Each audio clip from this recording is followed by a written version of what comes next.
Hi friends, ನಮಸ್ತೆ. Welcome back to Geeta Kannadati all in one vlogs. ಎಲ್ಲರೂ ಹೇಗಿದ್ದೀರಾ? ಚೆನ್ನಾಗಿದ್ದೀರಾ ಅಂತ ಭಾವಿಸ್ತೇನೆ. ನಾನು ಸಹ ಚೆನ್ನಾಗಿದ್ದೇನೆ. ಈ ಒಂದು ವಿಡಿಯೋ ಬಂದು ನಮ್ಮ ಶ್ರೀಮಠದ ಬಗ್ಗೆ. ಅದಕ್ಕೂ ಮುಂಚೆ ನನ್ನ ಚಾನಲ್ನ ಯಾರೆಲ್ಲ ಫಸ್ಟ್ ಟೈಮ್ ನೋಡ್ತಾ ಇದ್ದೀರಾ ದಯವಿಟ್ಟು ಸಬ್ಸ್ಕ್ರೈಬ್ ಮಾಡಿ, ಹಾಗೆ ಸಪೋರ್ಟ್ ಮಾಡಿ. ವಿಡಿಯೋನ ಪೂರ್ತಿ ನೋಡಿ. ತುಂಬ ಚೆನ್ನಾಗಿದೆ ಫಂಕ್ಷನ್ನು, ಹೇಗೆಲ್ಲ ಆಯಿತು ಅಂತ. ನಿಮಗೆ ಈ ವಿಡಿಯೋ ನೋಡಿದ ಮೇಲೆ ಒಂದು ಸರಿ ಆದರೂ ನಮ್ಮ ಮಠಕ್ಕೆ ಬರಬೇಕು ಅಂತ ಅನಿಸುತ್ತೆ. ಹಾಗಾಗಿ ವಿಡಿಯೋನ ಪೂರ್ತಿ ನೋಡಿ. ಈ ವಿಡಿಯೋ ಬಂದು ಭೀಮನ ಅಮಾವಾಸ್ಯೆಗೆ ಸಂಬಂಧಪಟ್ಟಿದ್ದು.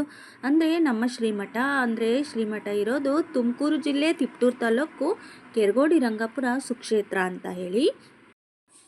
ಇಲ್ಲಿ ಭೀಮನ ಅಮಾವಾಸ್ಯೆಯನ್ನು ಪ್ರತಿ ವರ್ಷ ಅದ್ಧೂರಿಯಾಗಿ ಆಚರಿಸ್ತಾರೆ. ತುಂಬಾ ಚೆನ್ನಾಗಿರುತ್ತೆ. ಅದಕ್ಕೆ ಮಠದಲ್ಲಿರ್ತಕ್ಕಂಥ ಎಲ್ಲ ಬಿಲ್ಡಿಂಗು ಸಹ ಈ ಥರ ಲೈಟಿಂಗ್ಸ್ನ ಹಾಕ್ತಾರೆ. ಅಂದರೆ 4 ದಿನ ಮುಂಚೆನೇ ಬರ್ತಾರೆ ಲೈಟಿಂಗ್ಸ್ ಎಲ್ಲ ಬಿಡೋರು. ನಾವು ಸಹ ನಮ್ಮ ಟೀಚರ್ಸು ಮತ್ತು ಮಕ್ಕಳೆಲ್ಲ ಮಠದ ಒಂದು ಕೆಲಸದಲ್ಲಿ ತೊಡಗ್ತೇವೆ, ಸೇವೆಯಲ್ಲಿ ಅಂತ ಹೇಳ್ಬೋದು. ಎಲ್ಲೇ ಆಗಲಿ ಮಕ್ಕಳು ಮತ್ತು ಟೀಚರ್ಸು ಮಠದಲ್ಲಿದ್ದಾರೆ ಅಂದರೆ ಅಲ್ಲೊಂದು ಸೇವೆ, ಕಾಯಕದ ಜೊತೆ ವಿದ್ಯಾಭ್ಯಾಸನೂ ಆಗುತ್ತೆ ಅಂತ ಹೇಳ್ಬೋದು. ಹಾಗೆ ಭೀಮನ ಅಮಾವಾಸ್ಯೆಗೆ ಸ್ವೀಟ್ ಅಂಗಡಿ ಮತ್ತು ಫ್ಯಾನ್ಸಿ ಸ್ಟೋರ್ಸ್ ಈ ಥರ ಅಂಗಡಿಗಳೆಲ್ಲ ಬರ್ತವೆ. ಜಾತ್ರೆ ಆದಂಗೆ ಆಗುತ್ತೆ. ಇದನ್ನು ನೋಡಿದ್ರೆ ನಿಮ್ಗೆ ಅನ್ನಿಸ್ಬೋದು ಜಾತ್ರೆ ಥರನೇ ಮಾಡ್ತಿದ್ದಾರೆ ಅಂತ. ತೇರು ಒಂದು ಎಳೆಯೆಲ್ಲ ಬಿಟ್ಟರೆ ಉತ್ಸವ ಮಾಡ್ತೀವಿ, ಆದರೆ ರಥೋತ್ಸವ ಇರಲ್ಲ. ಅಂದರೆ ಜಾತ್ರೆ ಥರ ಅಂತ ಹೇಳ್ತಾ ಇದ್ದೀನಿ.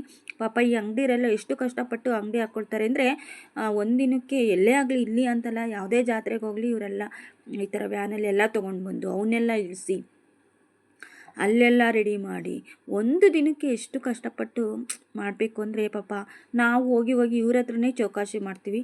ದಯವಿಟ್ಟು ಆ ಥರ ಮಾಡೋದು ಸರಿಯಲ್ಲ ಅನಿಸುತ್ತೆ. ನಾವು ಯಾವುದೇ ದೊಡ್ಡ ಮಾಲು ಅಂಗಡಿಗಳಿಗೆ ಹೋದರೆ ಎಷ್ಟು ಕೇಳ್ತಾರೋ ಅಷ್ಟೇ ಕೊಟ್ಟು ಬರ್ತೇವೆ. ಬಟ್ ಇಲ್ಲಿ ನಾವು ಚೌಕಾಶಿಯನ್ನು ಮಾಡೋದು ಸರಿಯಲ್ಲ ಅಂತ ನನಗನ್ನಿಸ್ತು. ಹಾಗೆ ನೋಡಿ, ರಂಗೋಲಿ ಎಲ್ಲ ಬಿಟ್ಟು ತುಂಬ ಚೆನ್ನಾಗಿ ಅದ್ಧೂರಿಯಾಗಿ ಸಿದ್ಧತೆಯನ್ನು ನಾವು ಇಲ್ಲಿ ಭೀಮನ ಅಮಾವಾಸ್ಯೆಗೆ ನಾವು ಮಠದಲ್ಲಿ ಮಾಡ್ತಾರೆ. ನಾನು ಸಹ ಇಲ್ಲಿ ಮಕ್ಕಳನ್ನ ಕರ್ಕೊಂಡು ಕೆಲಸಕ್ಕೆ ಹೋಗಿದ್ವಿ. ಇಲ್ಲಿ ಮಕ್ಕಳು ವಿದ್ಯಾಭ್ಯಾಸದ ಜೊತೆಗೆ ಕಾಯಕ ಕೆಲಸ, ಒಂದು ಸಂಸ್ಕೃತಿಯನ್ನು ಕಲಿತಾರೆ ಅಂತಲೇ ಹೇಳ್ಬೋದು. ಇಲ್ಲಿ ಅಂತಲ್ಲ, ಯಾವುದೇ ಮಠ ಮನೆಗಳಲ್ಲಿ ಮಕ್ಕಳು ವಿದ್ಯಾಭ್ಯಾಸ ಮಾಡ್ತಿದ್ರೆ ಒಳ್ಳೆ ಒಂದು ಆಚಾರ ವಿಚಾರವನ್ನು ಕಲಿತಾರೆ ಅಂತ ಹೇಳ್ಬೋದು. ನಾನು ಸಹ ಇಲ್ಲಿ ಕೆಲಸಕ್ಕೆ ಹೋದಾಗ ಇಲ್ಲಿ ಅಜ್ಜಿ ಒಬ್ಬರು ರಂಗೋಲಿ ಹಾಕ್ತಾಯಿದ್ರು. ನಾನು ಹಾಕ್ತೀನಿ ಅಂತ ರಂಗೋಲಿನ ಇಸ್ಕೊಂಡು ಹಾಕಿದೆ. ನನಗೆ ರಂಗೋಲಿ ಹಾಕೋದಂದರೆ ತುಂಬಾ ಇಷ್ಟ. ನಿಮಗೆಲ್ಲ ಯಾರಿಗೆ ಇಷ್ಟ ದಯವಿಟ್ಟು ಕಮೆಂಟ್ ಮಾಡಿ ಅಂತ ಕೇಳ್ತಾ ಇದ್ದೀನಿ. ಹೇಗಿದೆ ನಾನು ಬಿಡಿಸಿದ ರಂಗೋಲಿ?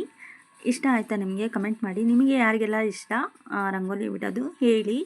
ನಾನು ನೋಡಿ ಈ ಥರ ಚಿಕ್ಕಿ ರಂಗೋಲಿನೂ ಬಿಡ್ತೀನಿ, ಮತ್ತು ಎಳೆ ರಂಗೋಲಿ ಬಿಡೋದಕ್ಕೂ ಇಷ್ಟ.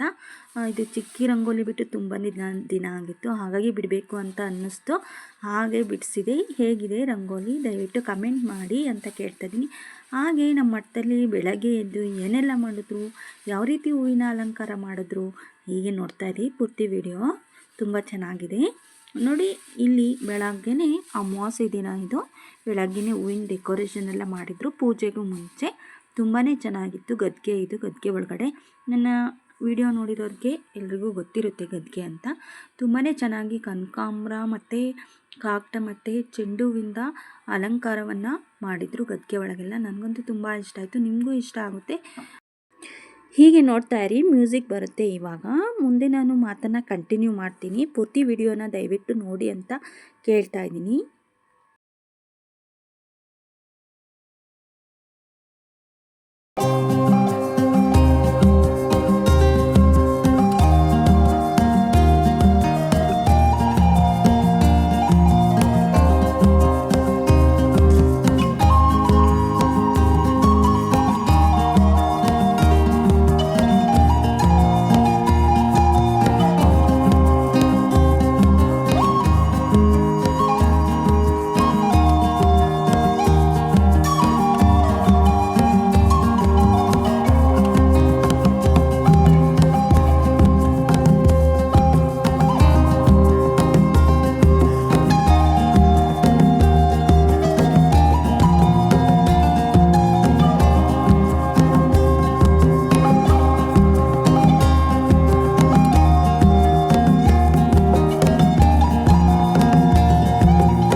ಮಂಜುನಾಥ ಸ್ವಾಮಿ ಅವ್ರದ್ದು.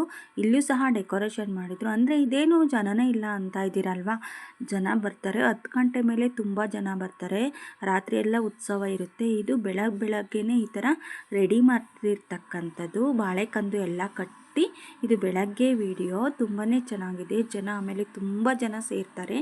ಇದು ಮಹಾಮನೆ, ನಮ್ಮ ಶ್ರೀಗಳು ಇರ್ತಕ್ಕಂಥ ಒಂದು ಮಹಾಮನೆ ಅಂತಲೇ ಹೇಳ್ಬೋದು. ನೆಕ್ಸ್ಟು ಇದು ಉರಿಗದ್ದಿಗೆ, ಅಂದರೆ ನಮ್ಮ ಮಠದ ಒಂದು ಕೇಂದ್ರ ಬಿಂದು ಅಂತಲೇ ಹೇಳ್ಬೋದು. ಉರಿಗದ್ದಿಗೆ ಇಲ್ಲಿ ಸತ್ಯ ಹೇಳೋರು, ಸುಳ್ಳು ಅಂತ ಹೇಳೋರು ಅದನ್ನು ಸತ್ಯ ಅಂತ ಹೇಳೋರು, ಈ ಥರ ತುಂಬ ಜನ ಬಂದು ಇಲ್ಲಿ ಕರ್ಪೂರ ಹಚ್ಚಿ ಒಂದು ಸತ್ಯಾಸತ್ಯತೆಯನ್ನು ತಿಳ್ಕೊಂಡು ಹೋಗ್ತಾರೆ ಅಂತಲೇ ಹೇಳ್ಬೋದು. ಅವತ್ತೆಲ್ಲ ನಮಗೆ ಟೀಚರ್ಸ್ಗೆ ತುಂಬಾ ಕೆಲಸಕ್ಕೆ ಹಾಕಿದ್ರು. ಆ ಮಕ್ಕಳು ಕರ್ಕೊಂಡು ನಮಗೂ ಕೆಲಸಕ್ಕೆ ಹಾಕಿದ್ರು. ತರಕಾರಿ ಹಚ್ಚೋದು, ಮತ್ತು ಮಕ್ಕಳ ಹತ್ರ ಬೇರೆ ಬೇರೆ ಕೆಲಸ ಮಾಡೋದು, ನಾವು ಸಹ ಮಾಡೋದು. ಈ ಮಧ್ಯೆ ನಾವು ಕೆಲವೊಂದು ಫೋಟೋಸ್ನ, ಸೆಲ್ಫಿನ ತೆಕ್ಕೊಂಡು ತುಂಬಾ ಖುಷಿಯಾಯಿತು. ನಮಗೆ ಈ ಥರ ಮಠದಲ್ಲಿ ಫಂಕ್ಷನ್ನು ನಡೀತಾನೆ ಇರುತ್ತೆ. ಹಾಗಾಗಿ ಫಂಕ್ಷನ್ ಮಧ್ಯೆ ಈ ಥರ ಖುಷಿನೂ ಪಡ್ತೀವಿ. ಮತ್ತು ಇದು ನೈಟ್ ವಿಡಿಯೋ ನೋಡಿ. ಬೆಳಗ್ಗೆ ಎಲ್ಲ ಜನ, ಅಂದರೆ ಅದು ಬೆಳಗ್ಗೆ ಹೂವಿನ ಅಲಂಕಾರದ ಮಾತ್ರ. ಈಗ ನೋಡಿ ಸಂಜೆ ಆಗ್ತಾ ತುಂಬಾ ಜನ ಸೇರ್ತಾರೆ ಮಠದಲ್ಲಿ. ಇದು ಆವಾಗಲೇ ತೋರಿಸಿದಂಥ ಗದ್ಗೆ. ಬೆಳಗ್ಗೆ ಯಾರೂ ಇರಲಿಲ್ಲ, ಹೂವಿನ ಅಲಂಕಾರ ಎಲ್ಲ ಮಾಡಿದರು.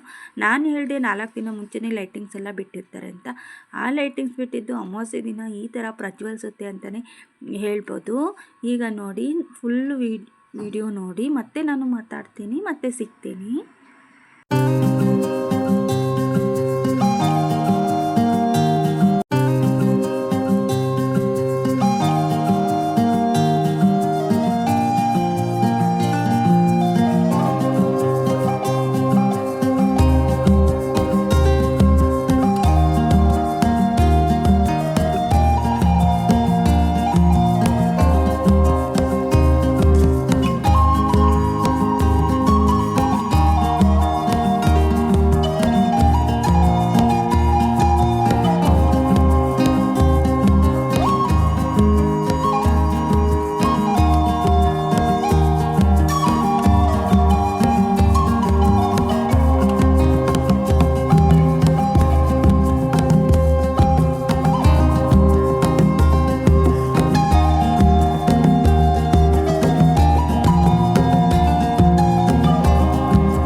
ಶ್ರೀ ಗುರು ಪರದೇಶಿ ಕೇಂದ್ರ ಸ್ವಾಮೀಜಿಯವರ ಭಾವಚಿತ್ರವನ್ನು ಉತ್ಸವವನ್ನು ಮಾಡ್ತಾರೆ ಬೆಳಗ್ಗೆವರೆಗೂ.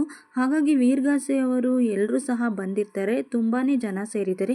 ನಿಮಗೆ ಗೊತ್ತಾಗ್ತಿದೆ ಈ ರೀತಿ ಭೀಮ್ ಅಮಾವಾಸ್ಯೆ ಉತ್ಸವದ ಮೂಲಕ ಮುಕ್ತಾಯ ಆಗುತ್ತೆ ಅಂತ ಹೇಳ್ಬೋದು. ತುಂಬಾ ಜನ ಸೇರ್ತಾರೆ. ನೀವು ಸಹ ಸಾಧ್ಯ ಆದರೆ ಮುಂದಿನ ವರ್ಷ ಬನ್ನಿ ಅಂತ ಹೇಳ್ತಾ ಇದ್ದೀನಿ. ಇಷ್ಟೊತ್ತು ವಿಡಿಯೋ ನೋಡೋದಕ್ಕೆ ತುಂಬ ಹೃದಯದ ಧನ್ಯವಾದಗಳು. ಹೀಗೆ ನೋಡ್ತಾ ಇರಿ.